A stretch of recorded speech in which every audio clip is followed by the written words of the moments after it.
Hello everyone, and today I'm going to be showing you the amazing animal storybook written and illustrated by Anne and Ken McKie. The first story we're going to be reading today.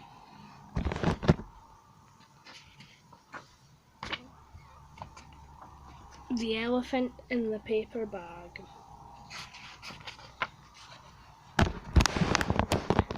There once was an elephant who lived in a great big park with lots of other animals.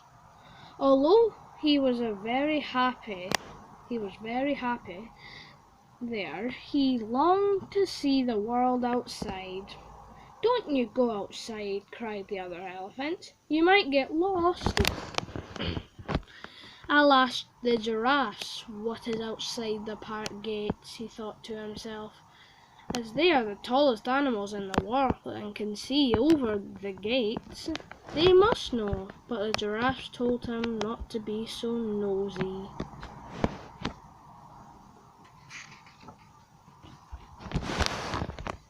Next, he asked the squirrels that jumped about on the tops of the trees, but they said, "We are too shy to look over the park gates."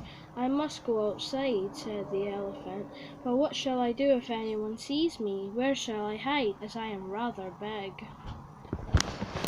The squirrels had the answer. "When we feel shy and want to hide, we pop into a paper bag. No one ever thinks of looking inside," and they kindly gave him the biggest one they had.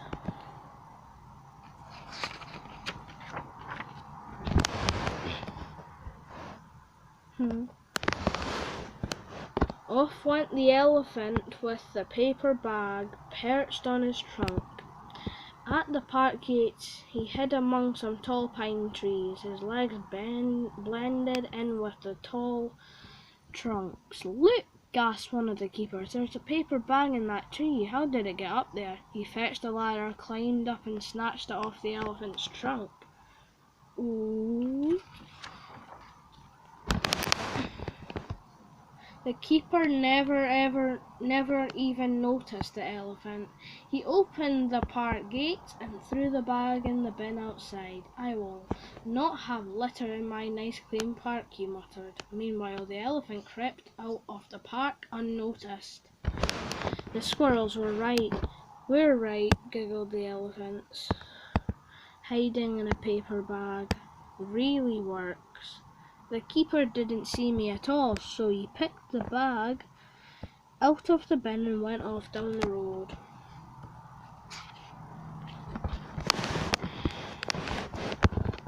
Suddenly, a car pulled up very close to him. "Oh dear," gasped the elephant, holding on to his paper bag. The two people in the front didn't notice him at all, but a little boy peering out of the sunroof did. "Look, there's an elephant wearing a paper bag," he shrieked. "Now, don't tell such stories, or you'll not go to the park to see the animals," his mother said crossly. The elephant just shook with laughter.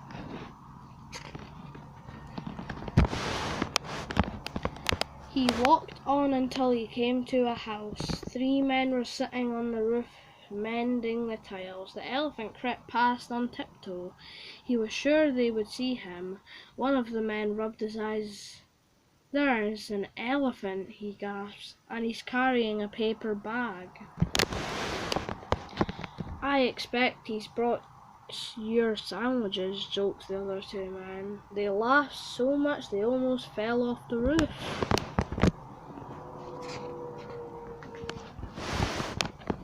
Next, the elephant passed a block of flats. His head just came level with the second floor window. He could see twin boys sitting in their high chairs eating their lunch.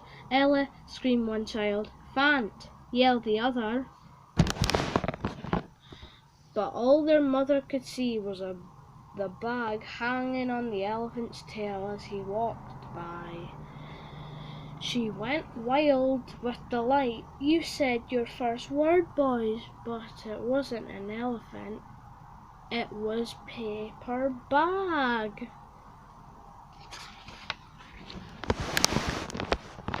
The elephant walked past shops and offices. It was lunchtime and everyone was so busy they never even noticed him. As he strolled past one office window, a lady dropped her apple core into his bag and carried on typing. Poor elephant, he began to feel quite lonely. Hardly anyone had noticed him. It's because I've been hiding in this paper bag, he said to himself. The squirrels were right, it really does work.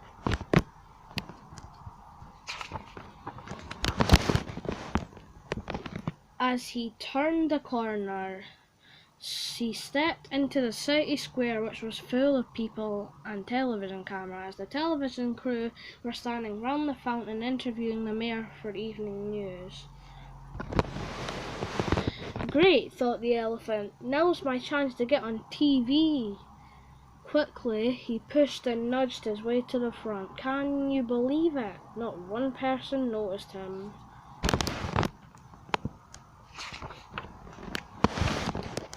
It's this paper bag, cried the elephant. I'll not hide it any more. I'm going to throw it away. He gave one great blow down his trunk, and the bag blew right into the television reporter's face.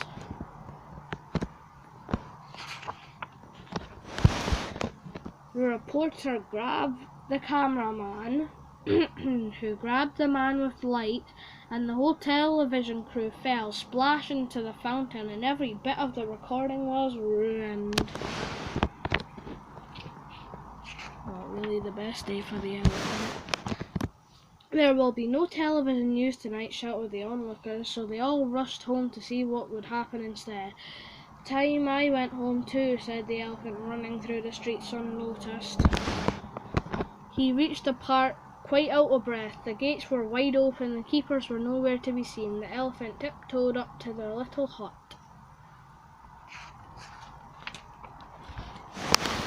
They were sitting watching an empty television screen.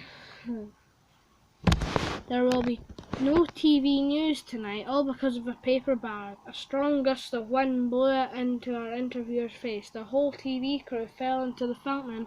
All the film got wet. Instead of going to the news this evening, we are going to show you a very old film, in black and white, all about elephants. The elephant rushed off to tell the squirrels about his adventures beyond the park gates. I think I might ask for another one of your paper bags one fine day, said the elephant with a grin. The end. The dog that glowed in the dark. Next story.